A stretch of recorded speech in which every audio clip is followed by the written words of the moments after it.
द्वारा आयोजित ब्रह्मविद्या शास्त्र आधारित आत्मशुद्धी निरूपण सोहळा व वार्षिक व्याख्यानमाला ढोऱ्याडोंगर या कार्यक्रमाचे मुख्य प्रवचक व मुख्य मार्गदर्शक परमपूजनीय परम आदरणीय भाईदेव मुनिदादा महानुभाव दरी व येथे जमलेले माझे सर्व अच्युत गोत्रीय बंधू आणि भगिनींनो, सर्वज्ञ श्री चक्रधर प्रभू आपल्या परिभ्रमणाच्या उत्तरार्ध काळामध्ये डोमेग्रामला त्यांचं 10 महिने वास्तव्य होतं. त्या ठिकाणी एक असे रेम नाईक नावाचे एक भक्त होते. ते भक्त सर्वज्ञ श्री चक्रधर प्रभूंना राजमठामध्ये आले आणि श्रीचरणा लागले व दंडवत घातले व त्यांनी विनंती केली सर्वज्ञ श्री चक्रधर प्रभूंना की बाई तुम्ही माझ्या घरी भोजनासाठी यावं. अशी विनंती स्वामींनी त्यांची स्वीकारली. स्वीकारल्याच्या नंतर स्वामी ज्यावेळेस त्यांच्या घरी भोजनासाठी गेले त्यांनी सर्वप्रथम स्वामींचं चरण प्रक्षालन केलं व चरण प्रक्षालन केल्याच्या नंतर स्वामीसाठी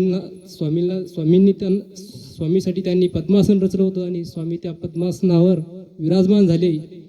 विराजमान झाल्याच्या नंतर त्यांनी सर्वप्रथम स्वामींचं चंदनाचा टिळा लावला स्वामींना व पुष्पाची माळ घातली व मंगल आरती धूपारती केली आणि श्रीचरणा लागले व दंडवत घातले. दंडवत घातल्याच्या नंतर त्या ठिकाणी स्वामींची भोजनाची तयारी झाली आणि स्वामींना त्या ठिकाणी भोजनाचं ताट त्या ठिकाणी तयार करण्यात आलं आणि भक्तजनाची सुद्धा त्या ठिकाणी भोजनाची तयारी झाली आणि स्वामी सहित भक्तजन त्या ठिकाणी भोजनास त्यांनी सुरुवात केली. सुरुवात केल्याच्या नंतर त्या ठिकाणी एक दायंबा नावाचे भक्त होते.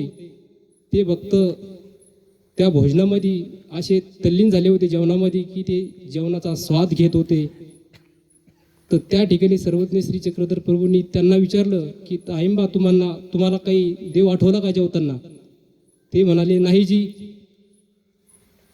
तर मग त्यावर सर्वज्ञ श्री चक्रधर प्रभूंनी आपल्या ब्रह्मविद्या शास्त्रातलं एक वचन त्या ठिकाणी निरूपण केलं की बा तुम्हा शयनी आसनी भोजनी परमेश्वराची व्हावा की गा, असं सर्वज्ञ श्री चक्रधर प्रभू त्यांना त्या ठिकाणी सांगितलं.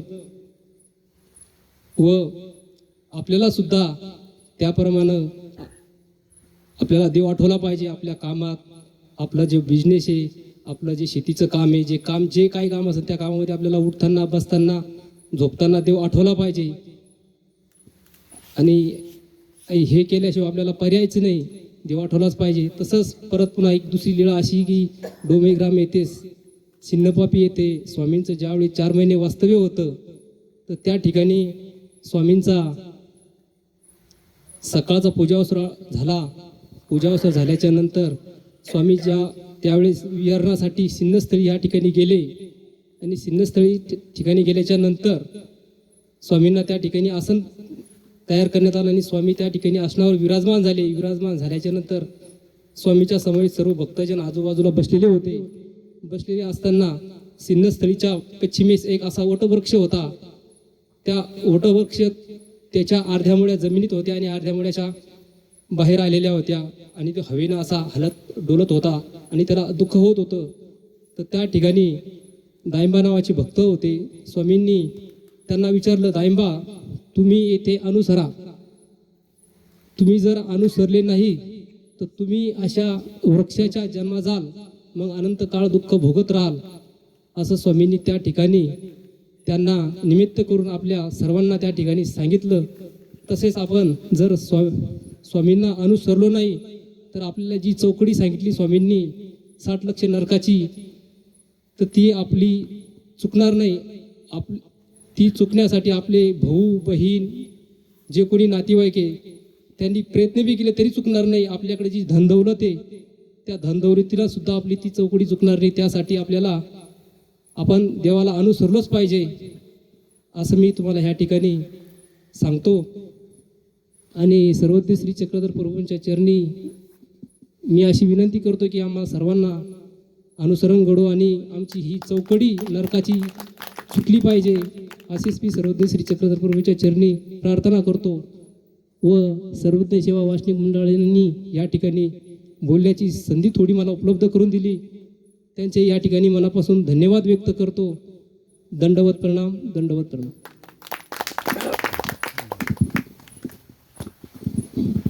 धन्यवाद कमलाकर दादा. या ठिकाणी अनमोल असे विचार आपण आपल्या कमी शब्दात आमच्या समोर मांडले. माझा सकाळीच विषय झाला की रवींद्र दादा आम्ही बोलत होतो, त्यांनी सांगितलं की पश्चात्पारी ओटी जे देवानी सांगितलेलं आहे. आणि त्यानंतर मी सहजच त्यांच्याशी चर्चा करताना त्यांना म्हटलं की आता आपण तर सर्व प्रपंचात आहे आणि कोणाची जबाबदारी कशी, कोणाची जबाबदारी कशी, त्यामुळे प्रत्येकाला पहाटे 3 वाजता उठणं शक्य नाही. कोणी 3ला उठतं, कोणी 4ला उठत असेल, कोणी 5ला उठत असेल, कोणी उठतही नसेल.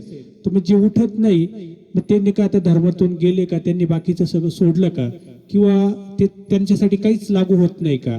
तर त्यावेळेस मी त्यांच्याशी संवाद साधताना त्यांना सांगितलं की चांगदेव भट्ट नावाचे जे काही बालक होते त्यांच्या आईने त्यांना ते स्वामींच्या सोबत बरेच दिवस राहिले.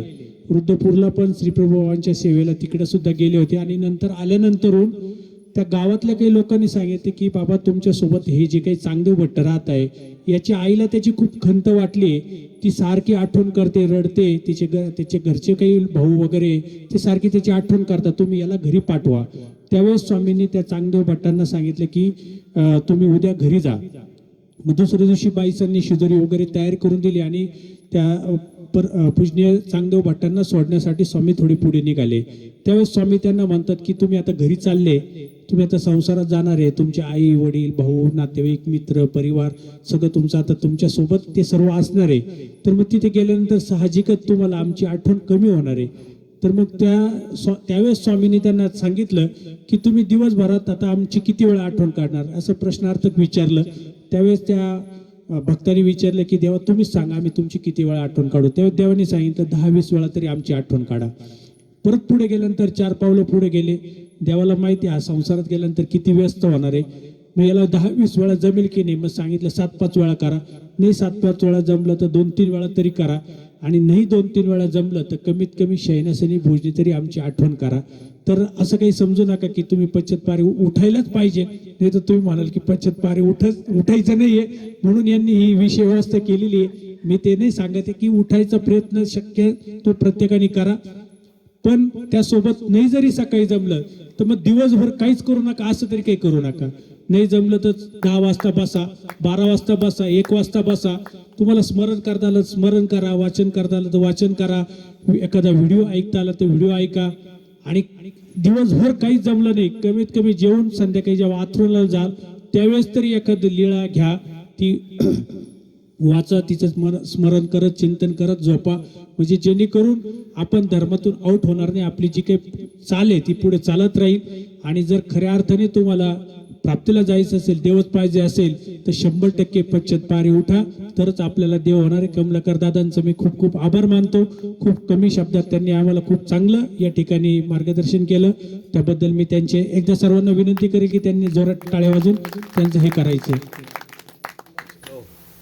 यानंतर उद्याचे वाक्य ते या ठिकाणी आलेले, पण आता आपण आजचा हा कार्यक्रम आहे या ठिकाणी आपण थांबू, कारण वेळ खूप झालेला आहे. तुमच्या सर्वांची पुढची जी काही आहे दिनचर्या ती सुरू करायची आहे. त्यामुळे आजचं हे वाचनिक सत्र या ठिकाणी संपलं असं मी जाहीर करतो. दंडवत प्रणाम. जय श्री चक्रधर. सर्वांची झोपायची इथंच व्यवस्था आहे, गाद्या आहे.